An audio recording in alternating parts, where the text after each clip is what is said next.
Hello and welcome everyone. Welcome to Biodiverse. So today in this video we are going to discuss the detailed syllabus of ITZM 2027. Okay. So ITZM जो है एक बहुत ही important exam है जो भी बच्चे MSc करना चाहते हैं साइंस में फ्रॉम IITs. ठीक है. सो स्पेसिफिकली अगर लाइफ साइंस की बात करें बायोटेक्नोलॉजी की तो उसमें जो सिलेबस है बायोलॉजी और मैथ्स फिज़िक्स केमिस्ट्री ये सारे सब्जेक्ट इसमें रहते हैं 10+2+3 लेवल के, यानी कि 10th लेवल के एंड योर +2 लेवल के and plus graduation level. So biology में अगर बात करें तो सबसे पहला जो आपकी बायोलॉजी की यूनिट आएगी that is your cell biology, है ना. इसमें हम लोग जो प्रोकैरियोटिक यूकैरियोटिक सेल्स होता है उसके बारे में पढ़ते हैं. देन मेम्ब्रेन के स्ट्रक्चर, मेम्ब्रेन के फंक्शन के बारे में जानते हैं. ठीक है. सेल के ऑर्गेनल्स, उसके ऑर्गेनल्स के फंक्शंस, है ना, किस प्रकार से प्रोटीन की ट्रैफिकिंग होती है यूकैरियोटिक सेल में, डिफरेंट तरह के signal pathways, endocrine paracrine signalling के बारे में जानते हैं, apoptosis, cell cycle, mitosis, meiosis, ये सारी चीज़ें आपका और सेल डिवीजन हम लोग सेल बायोलॉजी के अंदर देखते हैं.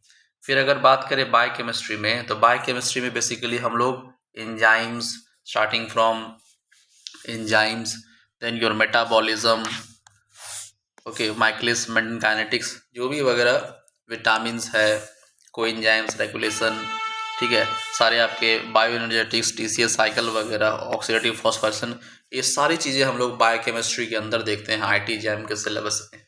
ठीक है. ये सारी चीज़ों को हम लोग को डिटेल से समझना है. फिर अगर बात करें जेनेटिक्स की तो इसमें मेंडल्स का लॉ आ गया, है ना, मेंडल के इनहेरिटेंस पैटर्न्स आ गए, पेडिग्री एनालिसिस हो गई, क्रोमोसोमल बेसिस इनहेरिटेंस हो गए, जेनेटिक रिकॉम्बिनेशन हो गया. ठीक है. ये सारी चीज़ें हमें ITJM के सिलेबस में देखनी होती हैं बायोलॉजी के अंदर, लाइफ साइंस के अंदर. फिर मॉलिक्यूलर बायोलॉजी में आपका स्टार्टिंग फ्रॉम योर DNA का जेनेटिक मटेरियल वाला experiment, DNA replication, proof reading, है ना, रिकॉम्बिनेशन, ट्रांसक्रिप्शन, RNA प्रोसेसिंग, ये सारी चीज़ें हम लोग डिटेल में देखते हैं.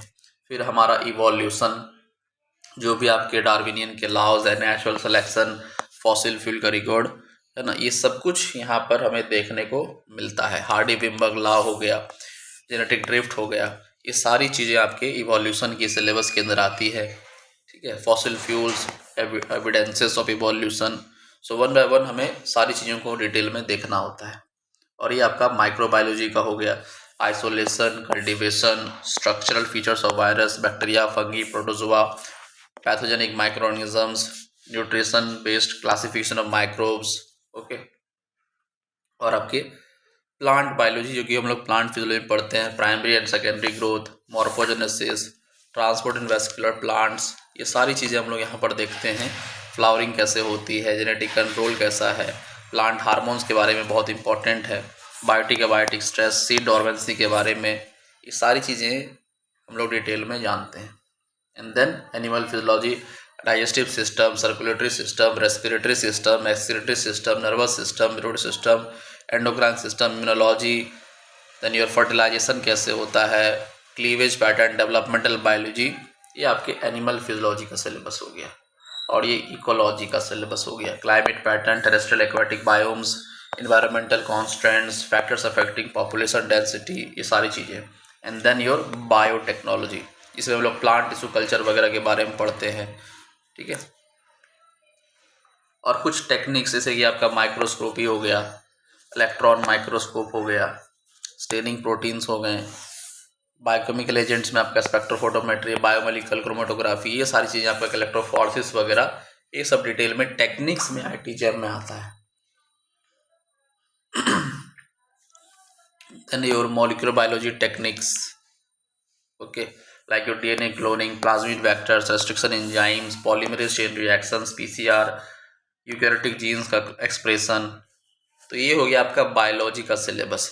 देन केमिस्ट्री में हम लोग देख सकते हैं कि बॉन्डिंग एंड केमिकल से ये सारे आपके टॉपिक्स हैं, chemical bonding, complex formation, chemical kinetics, thermodynamics and equilibrium से काफ़ी सारा यहाँ पर टॉपिक दिया हुआ है. Then physical and chemical properties of compounds, chemistry of organic compounds ये सब वगैरह आता है।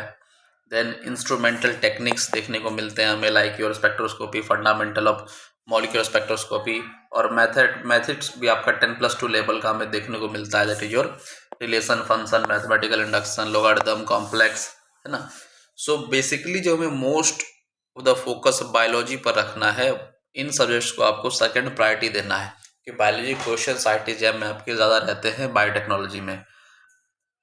जैसा कि आप लोग देख सकते हैं यहाँ पर स्टैटिस्टिक्स वगैरह से क्वेश्चन पूछता है, प्रोबेबिलिटी है, फिजिक्स से भी आपका काफ़ी क्वेश्चन है, यहाँ पर डिफरेंट तरह के टॉपिक्स यहाँ पर दिए गए हैं, है ना। Laws of motion, work and kinetic energy, conservation of energy, system of particles, rotational motion, mechanical properties of solids and fluids, thermal properties of matter. So all this things are important, but हमें अगर बात करें तो biology और जो बाकी अन्य syllabus है उसमें हमें बायोलॉजी को थोड़ा प्रेफरेंस देके चलना है, क्योंकि बायोलॉजी के क्वेश्चंस आईटी जैम में काफ़ी ज़्यादा होते हैं, ठीक है।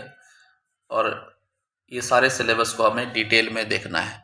तो ये था प्यारे बच्चों आपका आईटी जैम 2027 का सिलेबस। चलिए ठीक है, thank you so much. Video अगर अच्छा लगे तो लाइक शेयर सब्सक्राइब जरूर करें। Thank you.